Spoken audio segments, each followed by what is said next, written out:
papalakpakan namin si Marcos kung yung 5,500 na flood control makikita namin sa Pilipinas. At hindi na magkakabaha dito. Kasi yung 5,500 na flood control na bago, hindi na ho pwedeng mahihibsan na po ang pagbaha ng Pilipinas. Doon sa sinabi niyo, ikukorek ko kayo, galing po sa bunganga ni Marcos yun. So hindi po yun fake news. Diba, sabi niya ni Madam Claire, pag galing kay BBM, di daw fake news yan. So asan na yun? O yung ano pa ba? Ano ba pwede natin? Yung sa PhilHealth na lang. Hindi, kahit nga sa Bicam. Kaso yung sa Bicam, malaking pera, mukhang malabo yun. Kaya wala talaga. Wala kang aasahan sa mga DDS or Duterte supporters na magandang sasabihin kay Marcos kasi wala nga kami nakikita eh. Wala nga kami nakikita nga ni. Okay, tuloy. Giit ng Vice Presidente, hindi siya ang nagpasimula ng iringan. Depensa niya, nagsasalita lamang siya bilang tugon sa mga naunang maaanghang na komentong ibinabato ni Castro. Mga pahayag na para sa kanya ay walang laman kundi puro basura. Ganun din naman sa kanya, ma'am eh. Sumasagot lang naman ako sa kanya. Hindi ako tao na kilala na unang nakikipag-away. Lagi ako ay sumasagot lang. Sinabi ko na yan dati, sabi ko ano bang na-expect natin sa pinsan ni Franz Castro na si Claire Castro. Parang ano lang yan, ma'am, parang sinasabi nila sa computer, garbage in, garbage out. So, pumapasok sa kanya basura, lumalabas din sa bibig niya, basura lang. Hindi rin nun, sakit nun ang sakla. Garbage in, garbage out. It's so hard. Ang sakit nun, Madam Claire. Biruin mo, Madam Claire, Yusik ka, attorney ka pa. Sasabihan ka ng kung ano yung pumapasok sa yung basura, lumalabas din sa iyo basura. Aba, masakit yun. Naku, ako sa iyo, Madam Claire, debate na yan.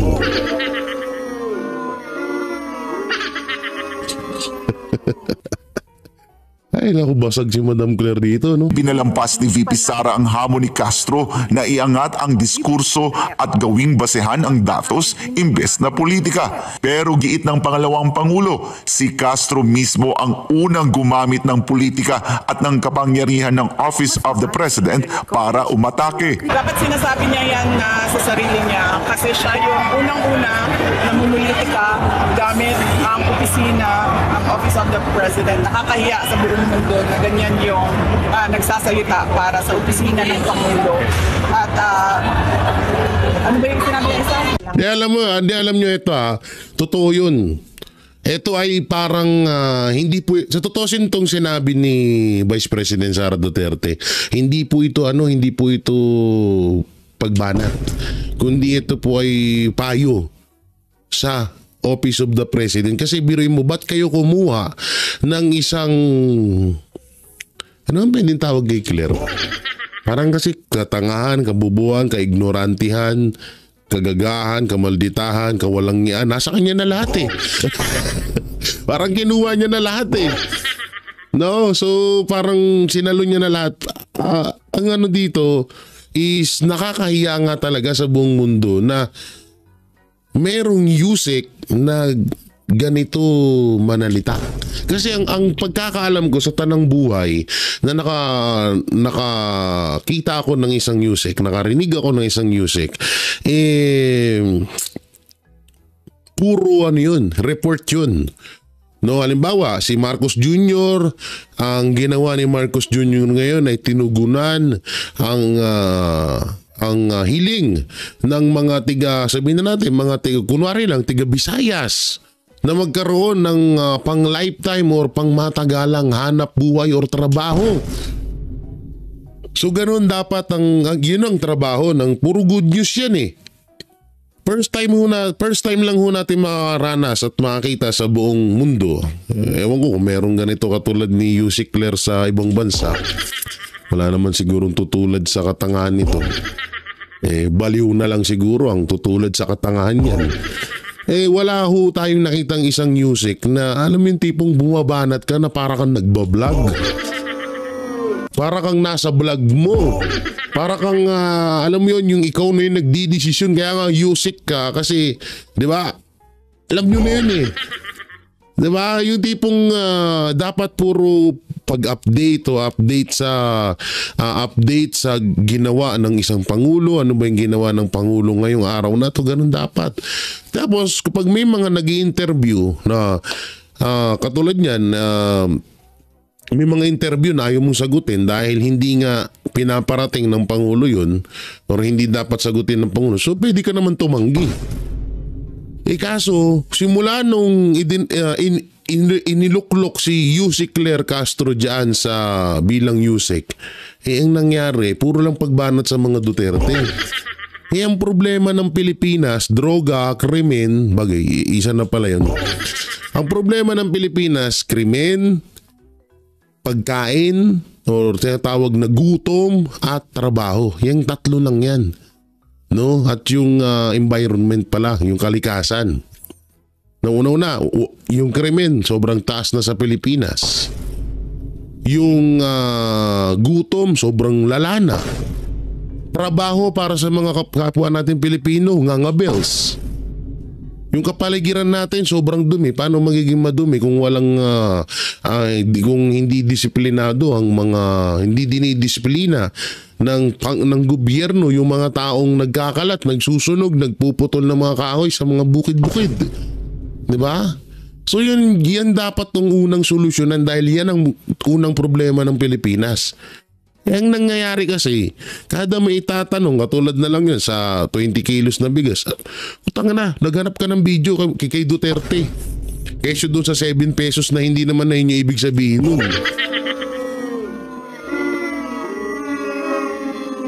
Ikaw yung, tsaka ito sa totoo lang, hindi talaga si VP Sara Duterte ang nangunang bumanat. Ang unang bumanat si Claire, parang si Abante lang yan eh. Di mo si Pastor Abante.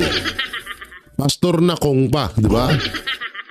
Meron niyo yung taong yun. Siya yung unang bumanat kung ano-ano pinaggagawa niya pinagsasabi niya kay Vice President Sara Duterte. Tapos nung binalikan siya, nagtampong bigas. Nag-attitude ng matanda. Nag-attitude ng gurang. Tapos kinampihan pa ng anak niyang balyena. Sorry. Mataba din pala ako. Sorry naman. No? Yun yung mahirap dyan eh. Kung ayaw mong gawin sa'yo, huwag mong gawin sa iba. Ganun yun. Anak ng teteng, Yusek Claire at Abante, ayaw nyo palang gawin sa inyo, huwag nyo gawin sa iba. Tapos ang usapan. Napaka-basic. Dagdag pa ni VP Sara, kaya't puro pag-atake umano ang ginagawa ni Castro laban sa mga hindi kaalyado ng Pangulo ay dahil wala itong maibalitang nagagawa ni Marcos Jr. para sa bansa. Dapat niya sabihin sa sarili niya, dapat siya pumunta sa harap ng salamin at sabihin niya yan na ngayong araw na ito ay hindi na ako aatake sa mga kalaban ng aking boss at ang sasabihin ko lang ay ang mga ginagawa ng aking boss para sa bayan. Apparently, wala kasing ginagawa yung CBTM para sa ating bayan.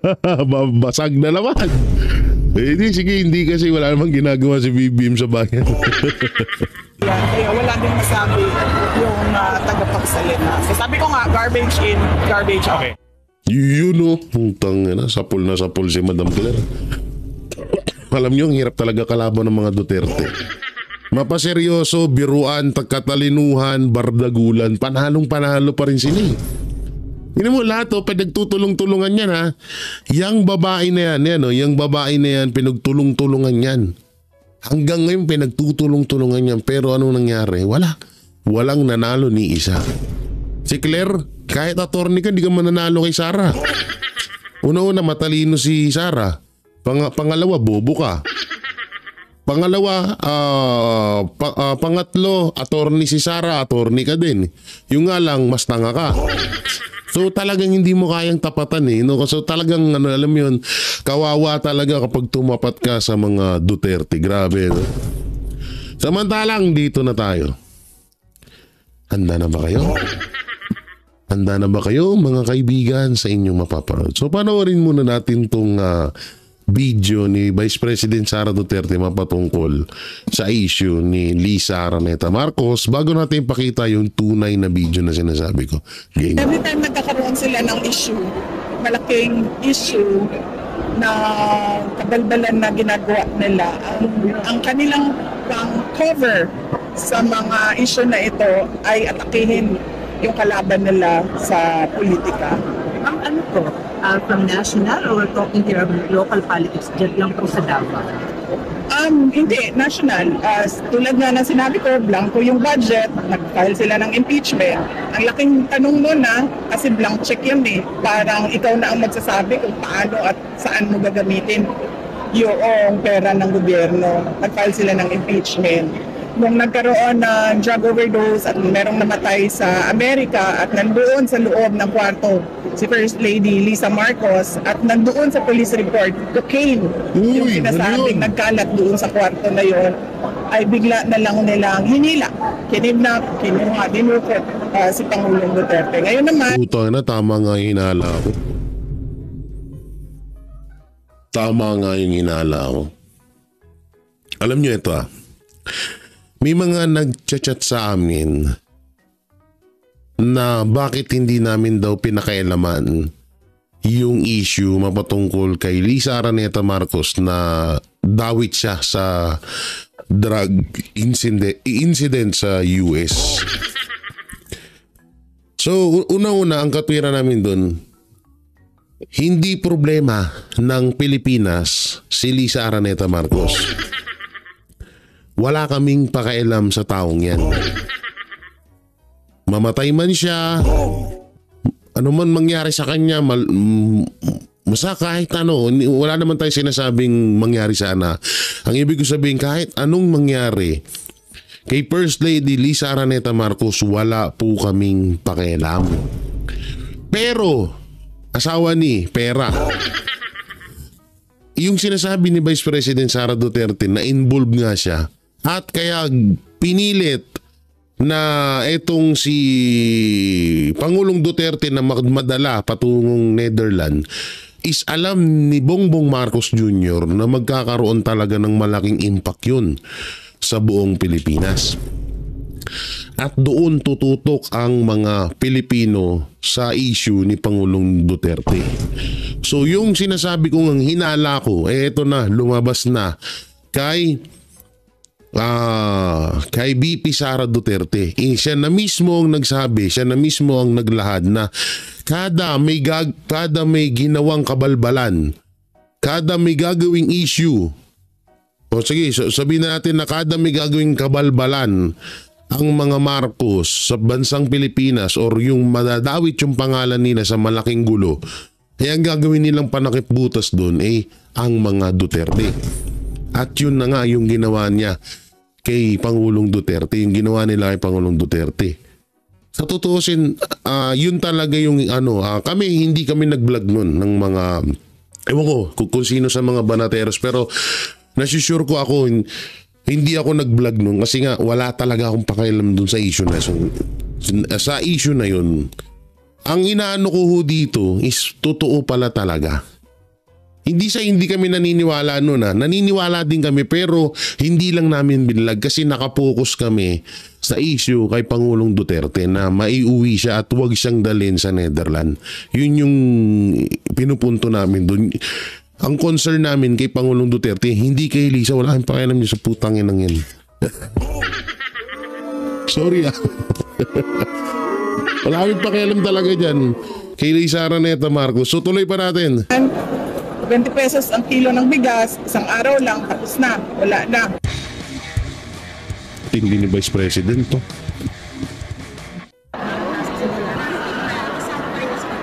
Ingay.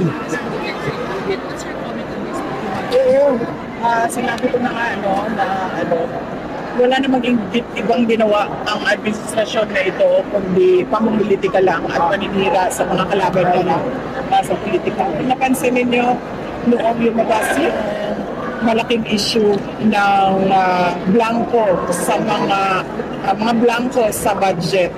At maraming nagtatanong at maraming nagsasabi na unconstitutional yung budget. Tinanong kung paano naging legal yung paggamit nila ng pera, puro blanco yung nasa loob ng budget, ay lumabas yung impeachment ko. Yun yun. So yan na, i-explain ko sa inyo para lubos nyo maunawa, nang hirap intindihin, ng ingay. Yung nangyaring, yung natuklasan na isa sa mga, abang tawag dito? Isa sa mga palpak or isa sa mga nabistong baho na ginawa ng Administrasyong Marcos ay yung sa BICAM report, yung may blanco doon na yun ay may pondo na nagkakahalaga di umano na 6 trillion pesos, di ba? So kung may isip nyo maigi, lumabas ang impeachment or ipinush nila kaagad ang impeachment kay Vice President Sara Duterte. No, yun yung sinasabi dito ni Vice President. So anong kasunod? Tapos nung nagkaroon ng malaking krimen sa Estados Unidos na merong namatay dahil sa drug overdose, at kung makikita ninyo doon sa police report ay nandoon ang pangalan ni First Lady Lisa Marcos na isa. So yan nga no, noong nagkaroon daw ng, hindi ito inuulit ko lang para lubos yung maano kasi maingay baka hindi nyo masyadong marinig. Noong nagkaroon daw ng malaking issue na nagkaroon ng overdose yung isang tao doon sa US at nasangkot ang pangalan ni Lisa Araneta Marcos, kaagad nilang ipinush yung pagdala kay Pangulo or pagkidnap kay Pangulong Duterte pa Netherlands. Ang tanong, may video at may ebidensya pa? Yan ang papakita natin mamaya. Easy. Sa mga tao doon sa loob ng kwarto kung nasaan yung tao ay nag-overdose sa suspected drug overdose sa hotel room, at ang daming nakikitang white powder substance na sinabi doon sa police report ay suspected cocaine din, ay bigla nilang kinuha si Pangulong Duterte.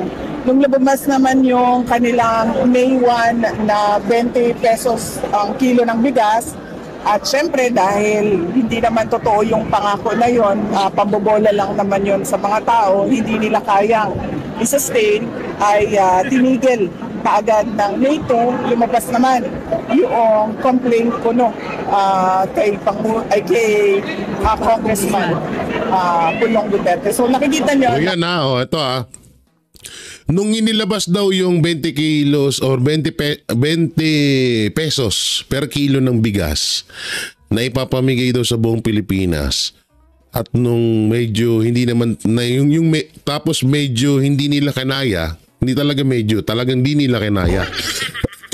At doon ngayon, sa point na yon, yun talaga ay isang propaganda lamang para makakuha ng boto. Lalong-lalo na yung Alyansa Pilipinas, di ba? So, ang ginawa nilang panakip butas naman ngayon ay yung issue kay Congressman Pulong Duterte. Na yung video na yun ay napakatagal na pala. Diba? Napakatagal na pala nung video na yun ni Congressman Pulong Duterte na ayan yung ginagawa nilang panakip-butas na naman ngayon. So kada pala may gagawin na issue, etong Administrasyong Marcos, talagang sa Duterte lang sila kumukuha ng panakip-butas. So tuloy pa natin. Basta merong nangyari na kanagawa ng administrasyon, ang ginagawa nila ay sinisita nila ang kanilang kalaban sa politika para matabunan yung totoong issues ng bayan. Does the President know about this already? I mean, si President Duterte, does he know about this new issue sa inyo about the Congressman Pulong na mga atabi sa inyo? Hindi ko alam Kasi hindi kami nagkausapan ng Pangulong Duterte. At hindi din kami nagkausap ni Congressman Pulong. Pero nakita ko siya na nagpa-interview siya sa labas ng detention center. Pero ito, no, hindi na natin masyadong ano yun yan. Pero ito na lang, Vice President Sara Duterte, bilang sumusuporta sa inyo at bilang gusto ko din maliwanagan yung mga Pilipino, no. Sana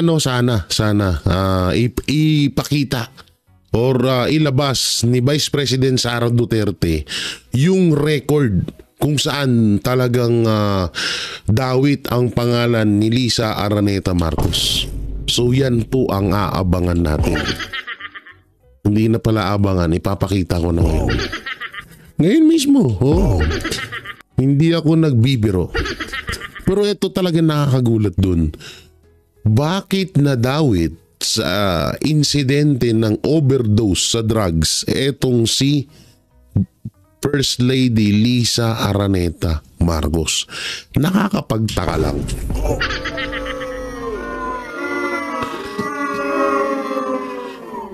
Kasi isipin nyo isa kang First Lady na may issue din mapatungkol sa samot-saring issue na ibinabato sa kanya. Nakakapagtaka lang na nadawit ka sa ganun. Kung totoo man yun kasi hindi pa natin 100% na mapatutuhanan dahil wala pang pinapakitang ebidensya si Vice President Sara Duterte. Ngayon, yan yung ipupush natin na sana maipakita ni Vice President Sara Duterte ang ebidensya na yan. At sana ito na, Madam Claire Castro, hamunin mo si Vice President Sara Duterte na kung totoo ang sinasabi niya, ipakita niyo yung ebidensya. Ito po hindi ko po kinakalaban si Vice President Sara Duterte. Sana magets niyo po yung pinupunto ko. Hindi rin po ako naghahanap or masaya sa nangyayaring gulo. Hindi ho. Gusto ko mangyari dito, maisampal sa pagmumuka ni Claire Castro at ng mga supporter, ng mga vlogger, mga yudipunggol, yung mga dyan ni Marcos Jr. na mga vlogger at yung mga ilang supporter na hanggang ngayon may lawa pa sa utak, may sapot pa ng gagamba sa utak, no? Na talagang totoo yung mga bali-balita na nangyayari sa mga Marcos na talagang involved sila lagi sa pulborotics. Ano kaya no? Grabe. Alam niyo sa edad kong to, 31, hindi talaga ni minsan pumasok sa utak ko na magdroga. Ako, natotoosin, aminin ko sa inyo, ako na umiinom ako. Naninigarilyo ako, pero yung droga, hindi ko talaga makalkula sa utak ko na ni minsan hindi ko talaga, alam mo yun, hindi talaga sumagi sa utak ko na try ko nga to. Kasi may mga ibang tao na parang gusto lang daw try nila kasi para daw parang parte naman daw ng buhay yun. May mga kwento ako naririnig na gano'n na kesyo sinubukan lang daw para kahit papaano naranasan nila sa part ng kabataan nila. May mga ganun kwento akong naririnig mapatungkol sa droga. Pero para sa akin parang medyo malabo yung ganung malabo yung hindi ko gusto yung mga ganung kwento. No, hindi ko gusto yung mga ganung kwento. Gagamit ka ng droga para lang maranasan mo kung ano ba talaga para kalokohan. At eto na nga yung video na sinasabi ni Vice President Sara Duterte. Magugulat kayo dito. Oo. Wait lang nga. Eto na po ang video na inaantay nyo. Eto na ba ang video? I-play mo na yan. I-play mo na. Oo. Eto po ang video ng So, malinaw po na reduce po yung nabanggit. Pero kayo sabi ninyo sa inyong vlog po ba yun, whatever, yung 7 piso, sabi niyo pangako 7 piso at parang sort of ganun. Pwede po ba linawin lang natin yun para hindi naman na pagmula ng fake news.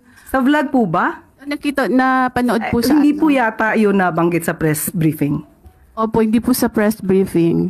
parang you're talking na pinapakita nyo pa yung SONA something ni PRRD. Para lang po magkaroon ng Ang tinik sa Po yung pahayag ang tinik sa lalamunan ni Madam Claire. ng Pangulo. Nandito po tayo sa ating press briefing para ihayag po ang direktiba, announcements ng Palasyo. Hindi po patungkol sa aking pagbablog. Hindi ba nabanggit ko Salamat lang po yung vlog use. Hindi niya masagot. agay. Teka po, para lang po hindi Miss Eden, pasensya na po, hindi po ako makakasagot ng anumang sinabi ko outside from this press briefing. Kung ano man ang aking naging opinion personal, pag-usapan natin sa labas at hindi dito po.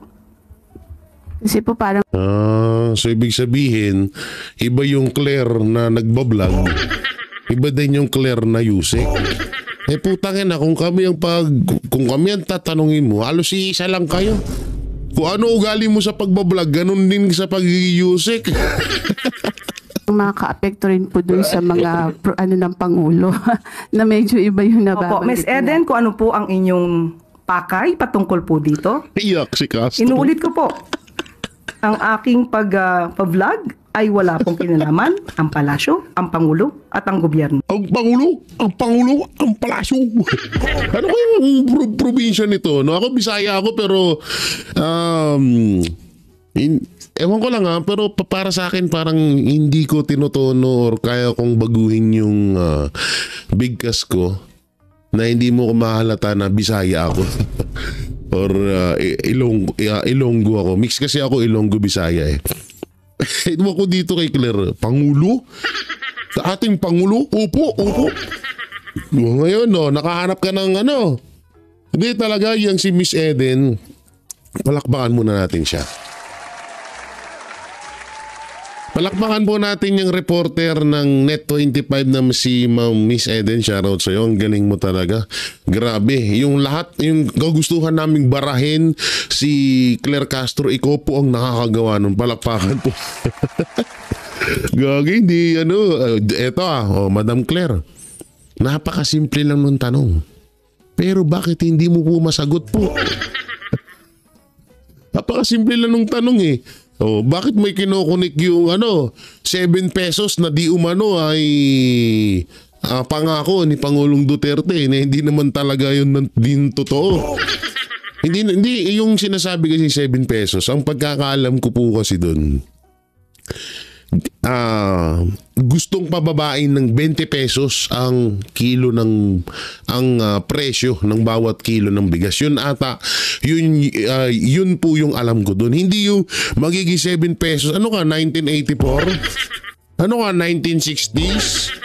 1950s? Na 5 G's ang kilo ng bigas, kalukuhan mo. Ayaw sa'yo, Madam Claire, ngayon nakahanap ka ng tapat. Buti nga sa'yo. Panis. So yun po mga banateros, mga kabiyaya, masyado nang mahaba yung video natin. Ano pong maikukomento nyo po sa sinabi ni Vice President Sara Duterte na dawit si Lisa Araneta Marcos sa nangyayari